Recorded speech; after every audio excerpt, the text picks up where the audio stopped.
ഒന്നുമില്ലാണ്ട് ആരും അറിയാണ്ട് ഒരു മൂലക്കിൽ ജീവിക്കുന്ന ഒരു മനുഷ്യനാണ് ഒരു ഉമ്മ എന്ന് പറയുന്നത്. ആൻഡ് ലോകത്തിൽ കിട്ടാവുന്ന ഏറ്റവും ബെസ്റ്റ് ജോബാണ് ഹൗസ് വൈഫ് ആവാന്ന് പറയുന്നത്. പക്ഷെ ആ ഹൗസ് വൈഫ് അല്ലെങ്കിൽ ഒരു വീട്ടമ്മ എന്ന് പറയുന്നത് മക്കളും ഹസ്ബൻഡും റിയലൈസ് ചെയ്യണില്ല. രാവും പകലില്ലാണ്ട് പണിയെടുക്കുക, ഫുഡ് ഉണ്ടാക്കുകയാണ്, പണിയെടുക്കുന്നുണ്ട്, വീട്ടില് ജോലി ചെയ്യുന്നുണ്ട്. ഉമ്മ എന്നുണ്ടാക്കിയ ഫുഡ് എന്ത് ടേസ്റ്റ് ഉണ്ട് എന്ന് പറഞ്ഞാൽ ആ ഉമ്മാന്റെ മുഖത്ത് ഉണ്ടാകുന്ന ഒരു പുഞ്ചിരിയുണ്ട്.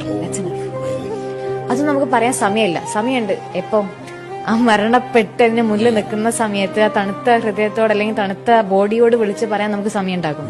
എന്തുകൊണ്ട് ജീവിക്കുന്ന കാലഘട്ടത്തിൽ പ്രസന്റ് നമുക്ക് പറയാൻ പറ്റണില്ല. Ego will definitely play there.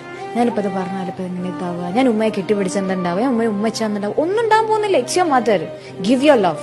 She is craving for that. ഒരാൾ മനസ്സിലാക്കാൻ ആഗ്രഹിക്കുന്ന ഒരു ഹൗസ് വൈഫ് എന്ന് പറയുന്നത്.